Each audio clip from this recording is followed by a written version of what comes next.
E partindo aqui para que eu estudei nessa semana, aliás, esse mês de julho, eu estive observando aqui algumas coisas do que eu iria falar aqui hoje, porque a igreja foi muito bem alimentada espiritualmente em 2025. Acho que a Iana nunca passou por um tempo igual a esse. Desde que eu estou na Iana, nós nunca havíamos experimentado um tempo tão tremendo, tão maravilhoso como o que estamos vivendo. E eu posso dizer uma coisa para vocês, não é só aqui. Eu tenho irmãos que são pastores, tenho acompanhado a movimentação nas igrejas dele. O que eu tenho percebido é que o Espírito ele tem unificado a linguagem. As igrejas realmente que são cristocêntricas, elas têm trabalhado uma mensagem voltada para Cristo, voltado para a salvação. O plano de Deus, ele é perfeito. E até as passagens bíblicas são muito, praticamente iguais. Como temos trabalhado o livro, a carta de Paulo à igreja em Roma, aos romanos. Como tem sido explorado esse texto nas igrejas. E a igreja tem passado por mudanças, transformações. E eu gostaria que você iniciasse esse momento agora com um texto que está em Colossenses, no capítulo 1. Colossenses, no capítulo 1, no verso 18 a 22, que diz assim. Eu estou lendo a Bíblia na tradução revista e atualizada. Ele é a cabeça do corpo da igreja. Ele é o princípio, o primogênito de entre os mortos, para em todas as coisas ter a primazia. Eu gostaria que você marcasse essa palavra, primazia. Talvez na sua Bíblia tenha escrito preeminência, que tem o mesmo sentido. Em tudo há primazia, porque aprouve a Deus que nele residisse toda a plenitude, e que, havendo feito a paz pelo sangue da cruz, por meio dele, reconciliasse consigo mesmo todas as coisas, quer sobre a terra, quer nos céus. E a vós outros também, que outrora eras estranhos e inimigos no entendimento, pelas vossas obras malignas, agora, porém, vos reconciliou no corpo da sua carne, mediante a sua morte, para apresentar-vos perante ele santos, inculpáveis e irrepreensíveis. Vamos ler o 23 também. Se é que permaneceis na fé, alicerçados e firmes, não vos deixando afastar da esperança do Evangelho que ouviste, que foi pregado a toda criatura debaixo do céu, ou do qual eu, Paulo, me tornei ministro. Aqui o apóstolo Paulo, ele começa uma carta, ele escreve uma carta para a igreja em Colossos, e ele escreve essa carta porque aquela igreja estava passando por um momento muito difícil. Ali havia uma mensagem distorcida do verdadeiro Evangelho de Jesus Cristo. Aquela igreja passava por isso, então Paulo escreve, e ele traz essa palavra aqui que eu achei super interessante, a primazia.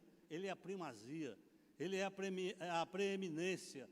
Ele destaca Jesus como superior, como soberano, como absoluto, porque essa palavra ela traz mais ou menos essa tradução, ela tem mais ou menos esse significado de poder, de estar acima de tudo e de todos. E é esse sentimento, e é esse conhecimento que nós precisamos implantar em nossos corações, de que, acima de tudo, não na teoria, acima de todos, tem um Deus, um Jesus, que um dia passou por uma cruz, para que nós, hoje, milhares de anos depois, pudéssemos ter o direito de nos tornarmos filhos de Deus. Como essa mensagem diz, vós éreis perdidos, mas através deles fostes justificados. E essa palavra justificação, ela tem um peso muito grande. Se a gente olhar para essa palavra justificação na Bíblia, lá em Romanos, no capítulo 3, lá em Romanos 3, 23, fala que todos pecaram e carecem da glória de Deus, todos pecaram e destituídos foram da glória de Deus, todos pecaram, todos pecaram, todos pecaram. Ele não fala alguns pecaram, alguns que vão nascer pecaram, não, todos pecaram. Todos se tornaram pecadores, todos se tornaram dependentes dessa obra, dependentes da vontade do Pai, dependentes da justificação pela obra da cruz. Isso aí é algo que você não pode e nem eu podemos fugir. Independente do nosso conceito de vida, de conhecimento, de busca, de comprometimento, de temor a Deus, nós não temos como fugir dessa verdade. É um fato. Não é algo abstrato. Não é simplesmente uma palavra bonita. Não é algo para mexer com o meu emocional. Não. O meu emocional, ele é muito superficial. Eu posso até ser abalado por uma mensagem, por uma música, por uma frase, por um fato, mas logo depois aquilo passa e já não tem mais nenhum efeito e não provoca nada na minha vida, simplesmente foi um momento. Foi um momento. É como uma festa de aniversário. Você vai lá, canta parabéns, abraça o aniversariante, leva o presente, come um pedaço do bolo, toma lá o seu suco, o seu refrigerante, mas depois passa e já, no ano seguinte, já vai ter outro aniversário. Mas essa palavra não. Essa palavra aqui não. Essa palavra justificação, ela tem um peso. E existem 3 situações, 3, em que o homem pode ser justificado. 3, e todas 3 dentro do mesmo contexto. Olha, se você quiser entender sobre justificação, pegue Romanos de 3 a 6. Leia Romanos de 3 a 6, estude Romanos de 3 a 6, ore em cima de Romanos 3 a 6, peça para o Espírito Santo te revelar o que está escrito em Romanos de 3 a 6, que ele trata exatamente disso. Trata de justificação, de redenção. E aqui, no capítulo 3 de Romanos, como eu já li, porque todos pecaram e carecem da glória de Deus, e todos pecaram e foram destituídos. Nós víamos para sermos aprovados, mas nós fomos destituídos por causa de algo que aconteceu em nosso caminho, a nossa jornada. E mesmo antes do nosso nascimento. Porque a obra da cruz foi, como eu falei, há quase 2000 anos atrás, então teria que ser para aquele povo. Não é isso? Não. Você já pensou nisso? Aí vem 3 situações. Primeiro, a fé. A fé. O primeiro fato é a fé. Sem fé é impossível agradar a Deus. Sem fé, o homem não pode alcançar nada de Deus. Segundo, a graça redentora, a graça libertadora, a graça que só o Pai pode conceder, que homem nenhum é capaz de conquistar por si só. A graça. E terceiro, o sangue de Jesus, que foi derramado no Calvário. O sangue de Jesus, o sangue. Se você olhar para Jeremias capítulo 53, ele começa assim, quem creu em nossa pregação. Não é assim que começa lá? Quem creu em nossa pregação? Quem creu? Como que eu obtenho a fé? Como que a fé vem me visitar, vem me preencher, vem fazer parte da minha vida? como que essa fé, como? Romanos 10, 17 fala que a fé vem pelo ouvir, de quê? De quê? Da palavra, da pregação. Olha só, a fé vem pelo ouvir da pregação, e a pregação é fruto, precisa ser fruto. A pregação só tem efeito se tiver fruto na palavra de Cristo. Se ela não for, ela não é pregação, ela pode ser um discurso, mas se ela não tiver base na palavra de Cristo, na palavra de Deus, na palavra de Jesus Cristo, ela não é pregação. Pode ser uma mensagem muito bacana, muito bonita, uma mensagem de otimismo, uma mensagem que vai me levantar, que vai me exaltar, que vai me levar a pular, a dar glória a Deus. Mas se essa palavra não tiver raiz na obra da cruz, ela não é pregação. Se ela não tiver como fundamento Jesus Cristo, ela não é pregação. Se ela não tiver base em Jesus Cristo, ela é apenas mais uma mensagem. Porque a Bíblia, desde o Gênesis ao Apocalipse, ela anuncia a Jesus Cristo. Essa mensagem, ela nunca pode ser uma mensagem de trazer casa para mim, de me dar carro, de me dar um bom emprego. Nunca. Isso aí é consequência da minha crença e da minha busca. Entenda isso. Para que não sejamos enganados, para que a nossa vida não seja uma vida vã, para que não sejamos levados por doutrinas, porque quando Paulo escreve aos Colossenses, a igreja estava recebendo uma mensagem distorcida. Opa. Irmãos, uma coisa é certa. Nós estamos passando por um período de grande turbulência. Política, social, moral, geral. Nós estamos passando por um momento que eu nunca, vou dizer assim, eu já passei dos 16 anos, então, eu nunca havia passado na minha vida. Eu nunca imaginei viver dias como os dias que estamos vivendo. Eu quero dizer para vocês uma coisa, que não é normal. Não é normal. Se você olhar para Mateus 24, se você olhar para o livro de Daniel, vamos entender perfeitamente em que estamos vivendo. As experiências pelas quais temos passado.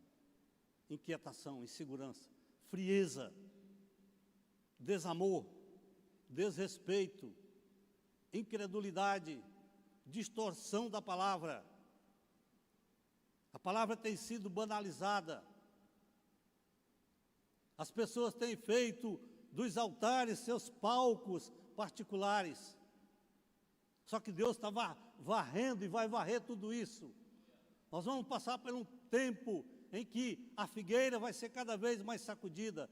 Tudo que será de folha seca, o vento vai levar.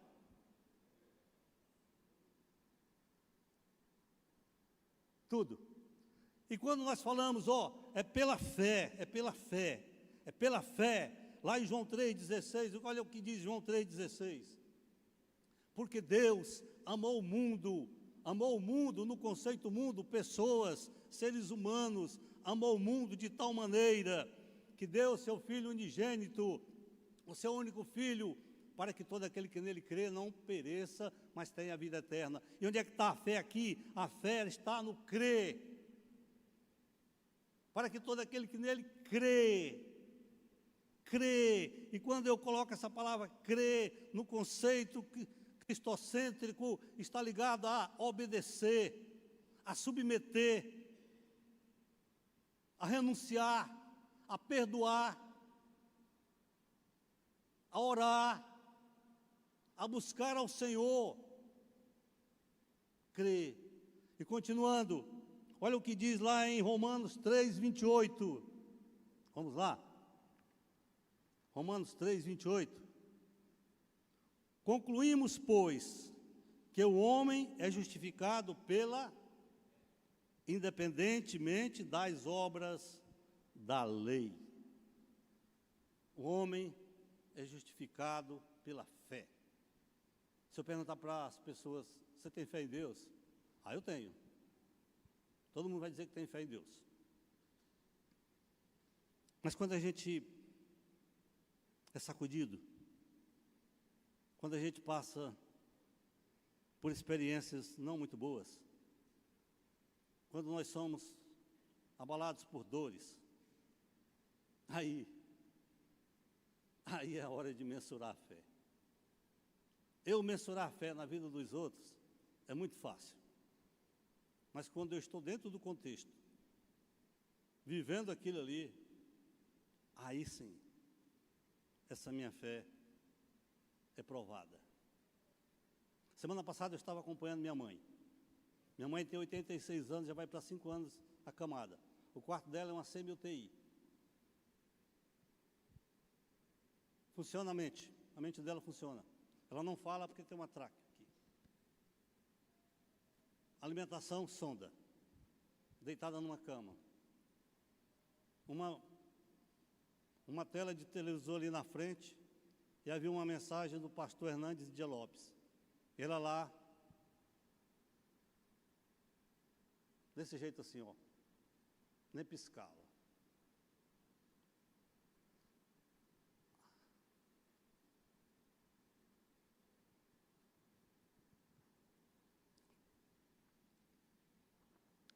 Eu olhei para ela, eu falei,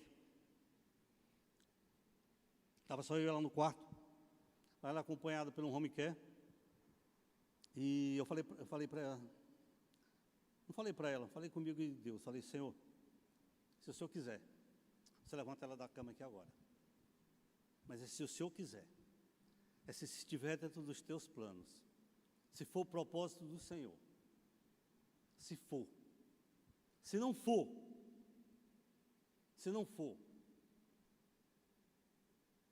eu olhando para aquela mulher, para minha mãe, daquele jeito, eu não vi nenhum motivo para ela continuar viva, naquele estado. Consciente, me conheceu. Quando eu chego lá, que ela olha para mim, ou os meus irmãos, os batimentos cardíacos vão lá em cima, a gente acompanha pelos equipamentos. A pressão sobe. E a gente, o que pode fazer? Nós vamos lá, vou ajudar minha mãe, não ajudamos em nada. Não fazemos nada. Nós vamos lá no quarto, olhamos para ela, quem faz tudo é o pessoal. Pegamos na mão dela, ela pega na nossa mão, quase não solta. Eu falei, Senhor, Tu tem nos ensinado. Tu tem nos ensinado de que nós não somos nada. Tu tem nos ensinado que o mais que nós venhamos a conquistar não significa nada, se não estivermos firmes no Senhor. Não é fácil. Não é fácil. Eu tenho um irmão também, mais novo do que eu, no mesmo estado. Sentado, se alimenta com ajuda, não anda, não fala. Eu fico olhando e procurando uma resposta. Procurando uma resposta, eu não acho resposta. Eu só encontro uma resposta quando eu entendo que aqui nós somos meros passageiros. Eu só encontro uma resposta que a nossa casa não é aqui. Que aqui nós passamos um tempo onde Deus nos dá uma oportunidade de nos encontrarmos com Ele, de buscá-lo, de que através da fé, da nossa fé cotidiana, a nossa fé diária, e essa fé, ela só vem através da palavra. E se eu não leio essa palavra, essa minha fé é vã. Porque a palavra de Deus fala que a fé vem pela pregação e pela pregação da palavra de Deus.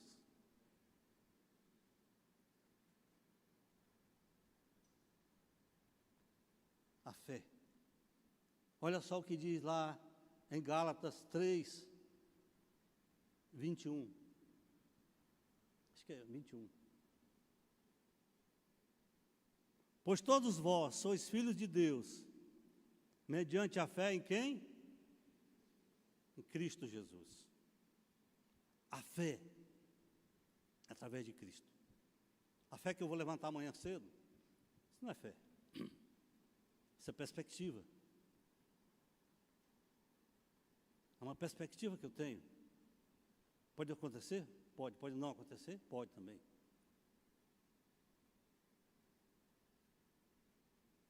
Outro ponto. A graça. A graça.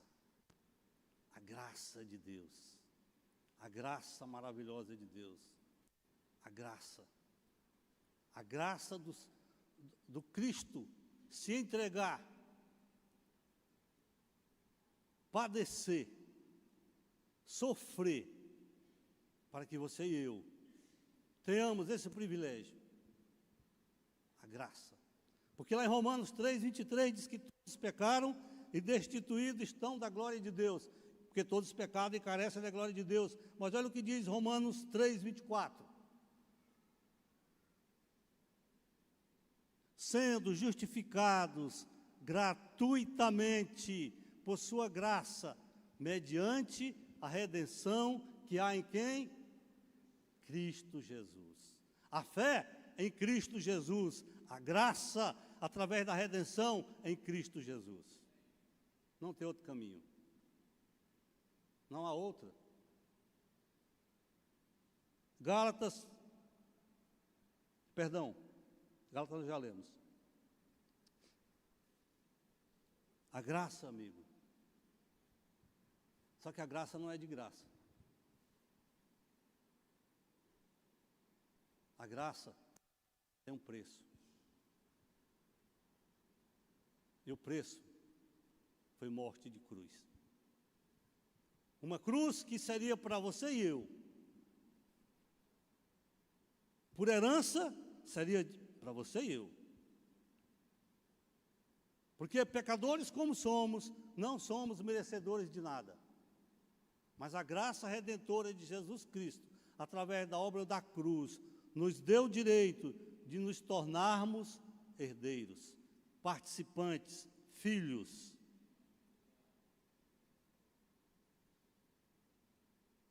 Às vezes, no nosso dia a dia, na correria, a gente precisa trabalhar, nossas famílias têm nossos afazeres, e nós nos apegamos com tantas coisas. E quando nós paramos para fazer uma reflexão, percebemos que a maioria delas não vale a pena. Se eu perguntar para um jovem aqui hoje, um jovem de 18 anos, quais são os seus projetos? Provavelmente eles vão ser muito parecidos com os meus quando eu tinha essa mesma faixa etária, 18 anos. Estudar, casar, comprar uma casa, um carro, arrumar um bom emprego. Isso é normal. Mas, quando você chega lá no pico da montanha, nós temos esse privilégio, viu?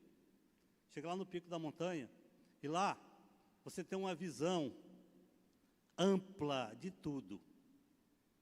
Você tem uma visão privilegiada. Quem já foi no monte, quem já foi lá na serra sabe, você olha para Palmas, você vê a cidade por inteiro, correto?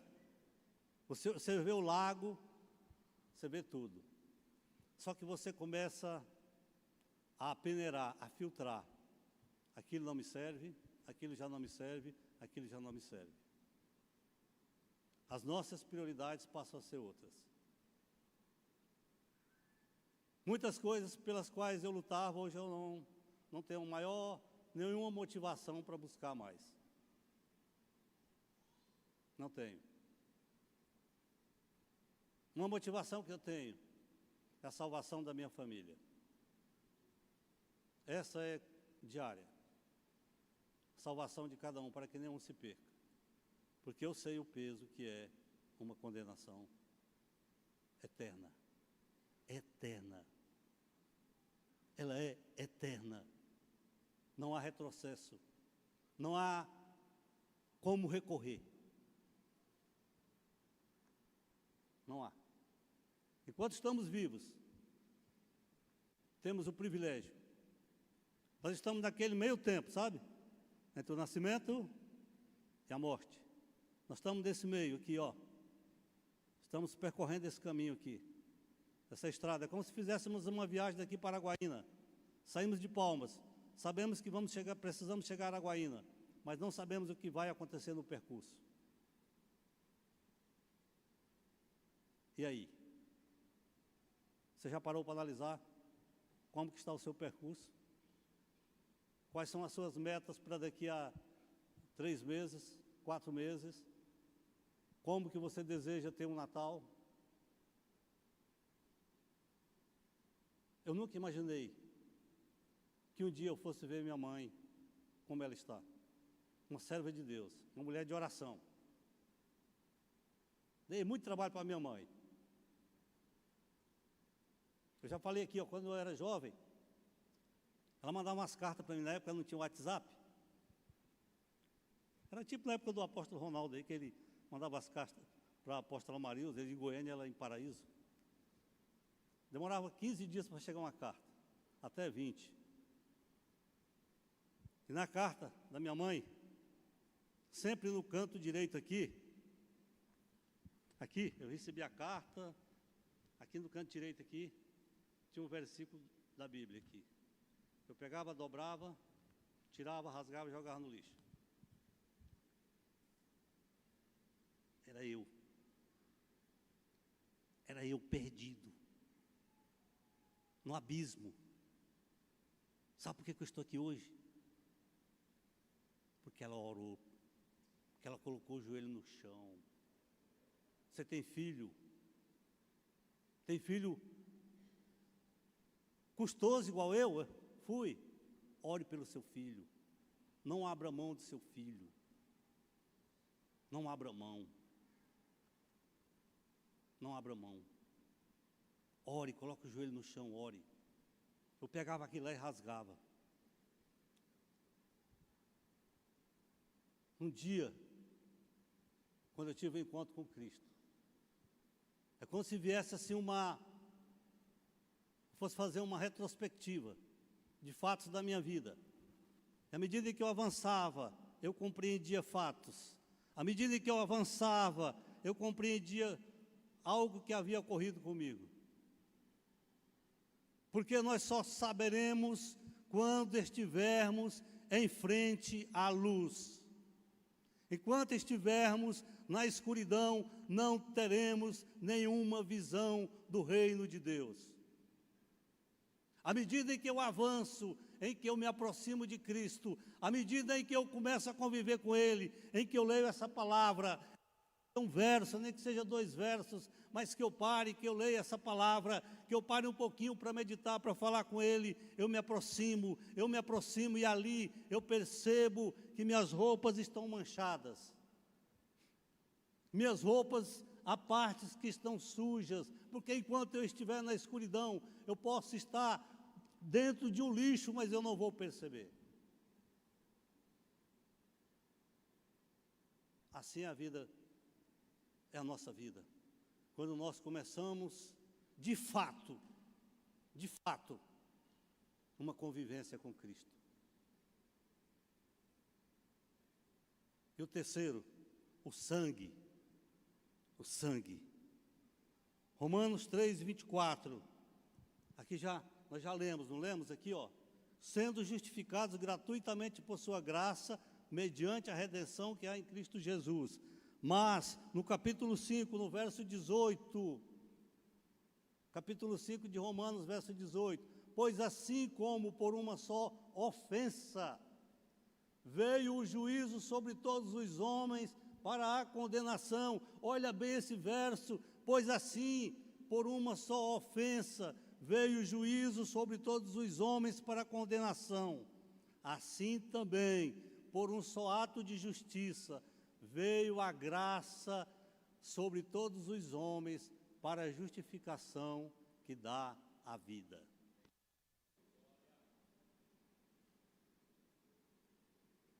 A palavra fala de juízo, de condenação, mas ela fala de graça. A graça redentora, que veio através do sangue de Jesus, que também está em Efésios, capítulo 1, verso 7. Efésios 1, 7. Deixa os irmãos colocarem aqui na tela. No qual temos a redenção. No qual temos a redenção. Pelo seu sangue.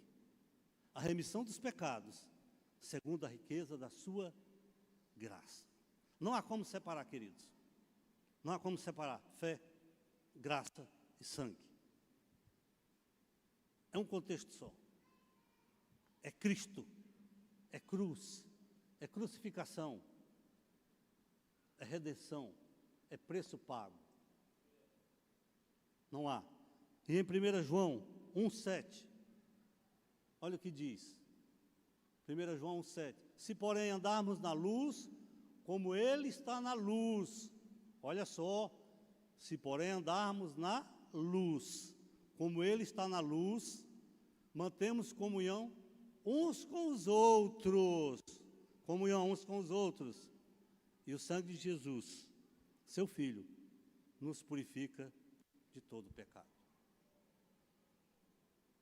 Amém? Dá para entender? Dá para compreender? Queridos, olha, a cruz tem um preço. Lá na cruz, Jesus, de braços abertos, Ele recebe tudo sobre Ele. É como se Ele fosse um imã. Lembra das palavras de Jesus na cruz? Lembra? Eli, Eli, Labá, Sabactânio, é isso? Deus meu, por que me desamparaste? Naquele momento, Jesus como imã, Ele recebe uma carga absurda. Ele recebe mentira, Ele recebe prostituição, Ele recebe suborno, Ele recebe assassinato, Ele recebe traição, Ele recebe falsidade, todo tipo de pecado, e todo pecado tem nome. Tudo veio sobre Ele. É como se Ele fosse um imã e tudo fosse lançado sobre Ele. Ele se sente num peso imensurável, insuportável. A Bíblia fala em Isaías 53, que Ele foi traspassado. Os soldados pegam uma lança e ela vai de um lado a outro de Jesus. E ali o sangue é derramado. Só que eles não sabiam o significado do derramar daquele sangue. Só que estava escrito lá pelo profeta Isaías, no capítulo 53, 750 anos antes. O sangue de Jesus lavou.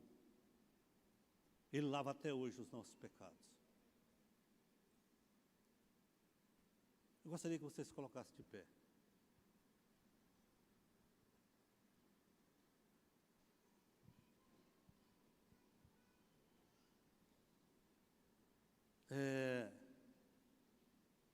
Eu te aconselho, esses dias, a dar uma estudada em Romanos 3, 4, 5 e 6.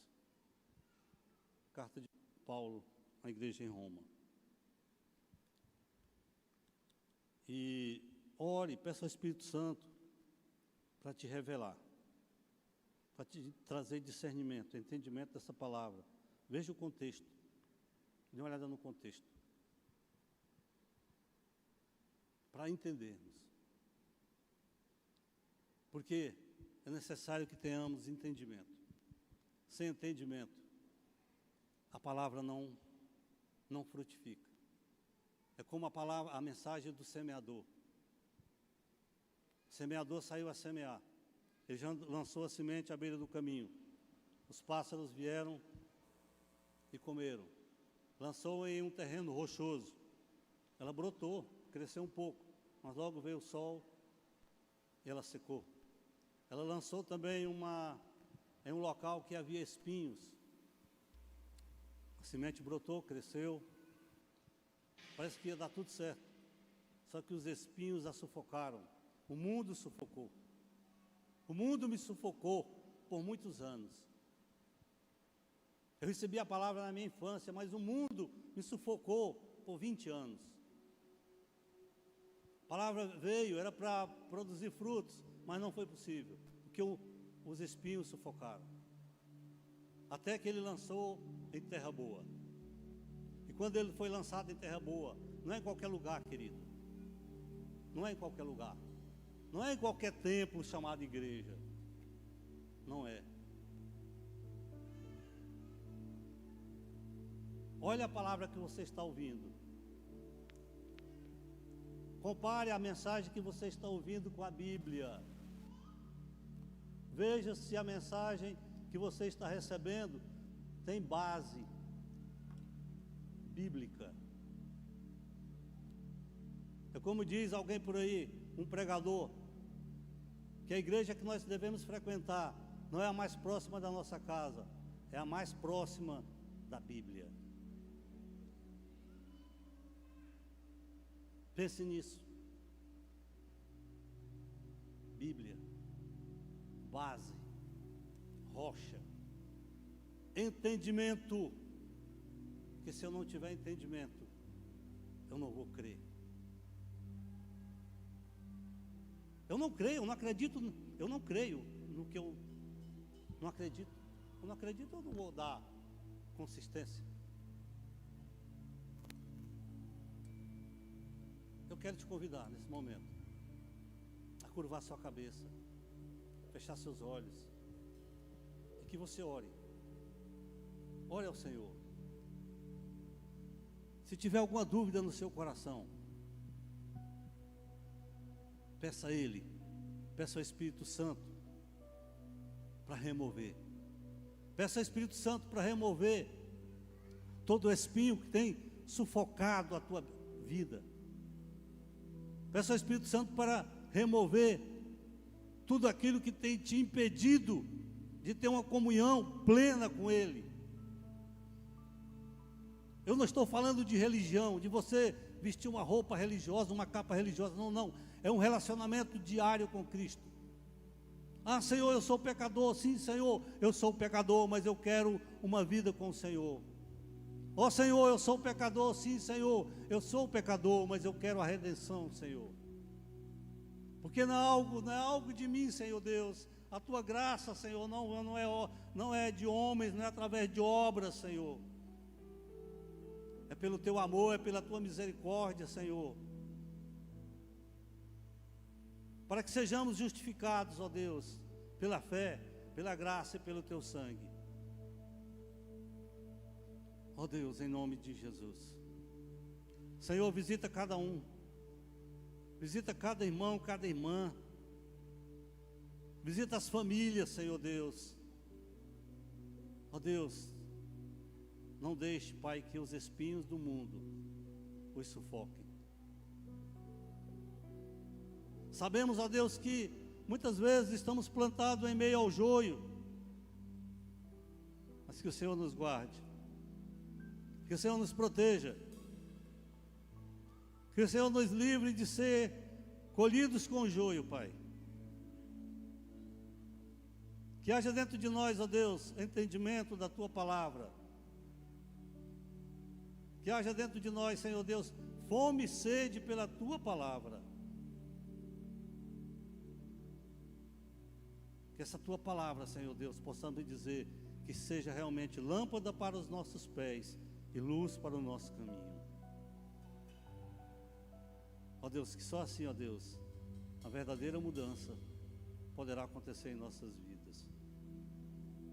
Ó meu Deus, em nome de Jesus.